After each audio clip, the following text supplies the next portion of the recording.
Isto é o Topless, amigos, e neste vídeo nós vamos analisar a situação geopolítica no mundo para hoje, dia 29 de setembro de 2025. Vamos também analisar a situação na Ucrânia e ver os avanços que tivemos no mapa no conflito entre a própria Ucrânia e a Rússia, e nas últimas 24 horas tivemos atualizações muito interessantes e muito importantes, e por isso vamos começar.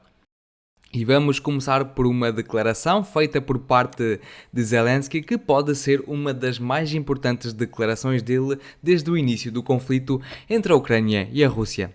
Mas antes de passarmos a esta declaração, vou só dar um contexto, e é que durante estes anos todos deste conflito entre a Ucrânia e a Rússia, a União Europeia e até os próprios Estados Unidos da América têm vindo sempre a lançar novas sanções contra a Rússia para o campo económico. E um dos pontos mais importantes destas sanções é o bloqueio à Rússia de vender o seu petróleo. Contudo, já foram lançados mais de 20 pacotes de sanções e a indústria petrolífera da Rússia foi bastante atacada por estas sanções. Contudo, a Rússia arranjou uma forma bastante eficaz de contornar estas sanções através de uma frota fantasma que consiste em usar barcos mais antigos e utilizando bandeiras de outros países ou mesmo a bandeira neutra, a Rússia consegue vender o petróleo para todos os países do mundo. E isto foi sempre uma pedra no sapato da União Europeia e dos Estados Unidos da América, porque de facto não conseguiam que as suas sanções tivessem um efeito desejado na economia da Rússia. E além disso, eles não têm uma forma legal de conseguir contrariar estas ações por parte dos russos, mesmo prendendo estes navios. E agora entrou Zelensky na ação e referiu uma coisa bastante importante e bastante interessante.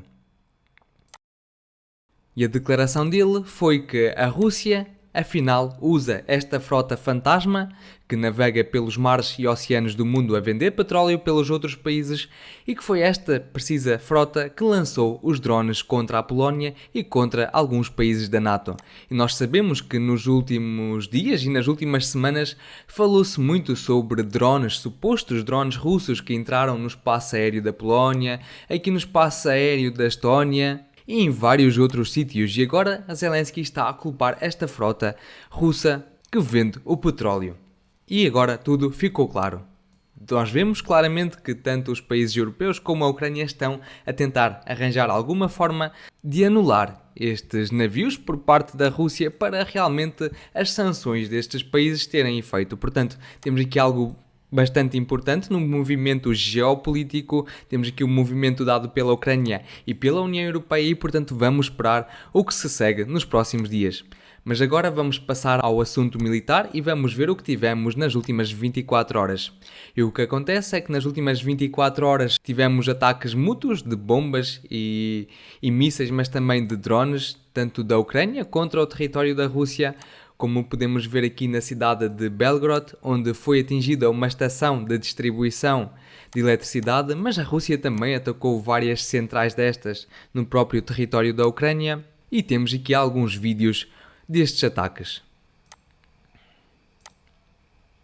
Além disso, nós sabemos que a Ucrânia também chegou a atacar o território da Crimeia e conseguiu atingir aqui umas instalações, mas para já não sabemos ao certo do que é que se trata.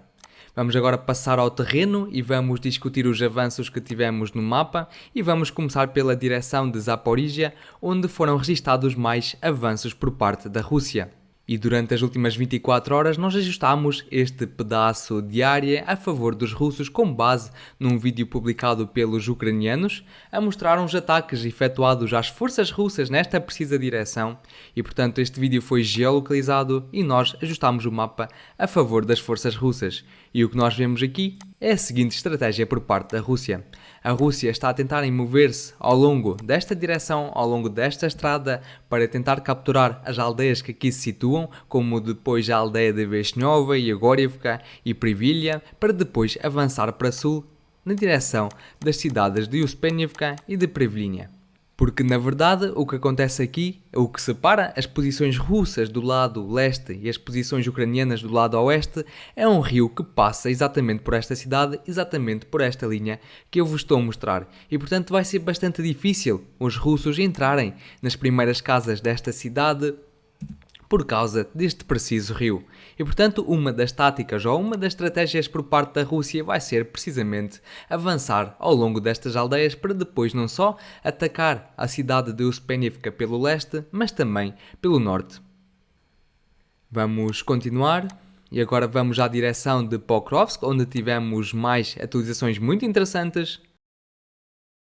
E daqui do próprio centro de Pokrovsk não tivemos nada de especial, apenas ataques russos registados aqui com bombas voadoras contra as posições ucranianas. Mas o mais importante nós temos aqui da direção norte. E aqui temos duas realidades diferentes, uma realidade contada pelos russos e outra contada pelos ucranianos. E o que os ucranianos referem, e todas as fontes ucranianas referem, é que os ucranianos estão quase a cercar os russos nesta direção e que estão a avançar ao longo destas duas direções, destes dois eixos, e que de facto os russos estão quase encercados e que estão a sofrer perdas bastante pesadas, mas por outro lado temos a visão dos russos que nos diz que de facto a situação está estável e os russos estão a assegurar aqui as suas posições defensivas e até estão a conseguir avançar no terreno. E eu vou relembrar que durante o dia de ontem ainda nós ajustámos esta porção do mapa mais a vermelho e a aldeia de Dorozhny com base num vídeo publicado pelos ucranianos a atacar as forças russas naquelas localizações e por isso nós ajustámos estes territórios a favor das forças russas.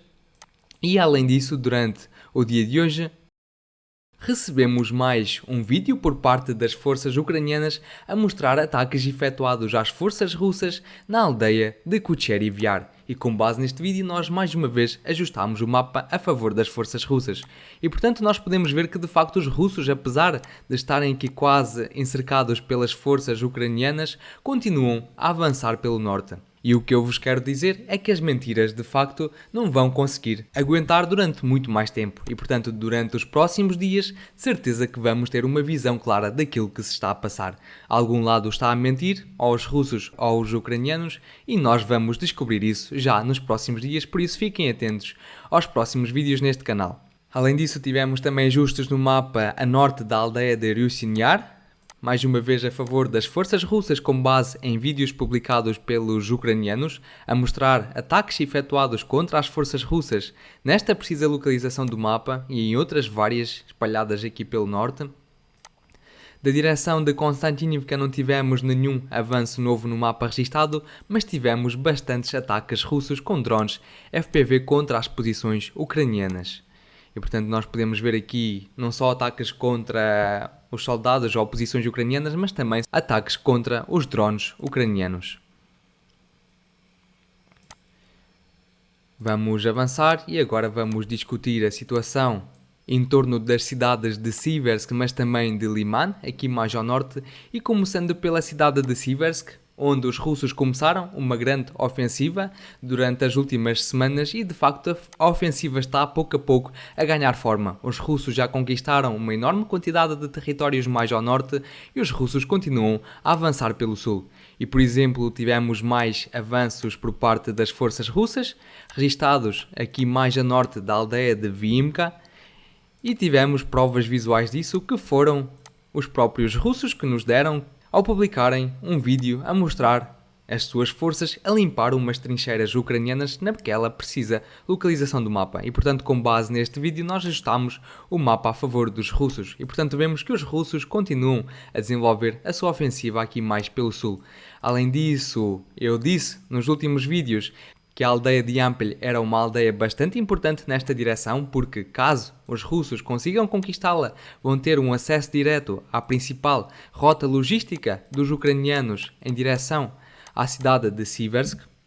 E portanto os russos precisam de controlar esta rota, esta estrada fisicamente para conseguir infligir perdas aos ucranianos na sua componente logística. E já durante as últimas 24 horas ajustámos este terreno todo a favor das forças russas, com base num vídeo publicado pelos ucranianos que mostram os seus drones a atacar aqui os soldados e as posições russas nestas localizações do mapa. E portanto isso só mostra que de facto os russos possuem um controle forte sobre esta região e a batalha pela aldeia de Yampel está a prosseguir a todo vapor. E já falei desta estrada logística que liga a cidade de Siversk, e já nesta estrada os russos têm um completo controlo com drones FPV de tudo o que passa aqui pelo lado ucraniano. E por exemplo, neste vídeo que os russos publicaram, eles mostram aqui bastantes ataques efetuados contra os veículos que transportavam aqui suprimentos e até soldados ucranianos. E portanto esta estrada de facto já está sob controle russo a partir dos seus drones. Finalmente, da direção de Kupiansk também não tivemos nada de especial nas últimas 24 horas e, portanto, a situação aqui também vai ser bastante visível para nós já nos próximos dias, porque de facto não temos recebido nada de especial em termos de geolocalizações, mas tudo vai ficar claro, como já disse, nos próximos dias. E finalizo o meu vídeo por aqui, espero que tenham gostado e se de facto gostaram, por favor deixem o vosso gosto, subscrevam o canal, deixem o vosso comentário e se quiserem apoiar no trabalho que eu desenvolvo aqui diariamente no canal, por favor considerem em se tornar membros. Além disso, eu relembro que condeno qualquer tipo de violência no mundo. Até amanhã, tchau tchau!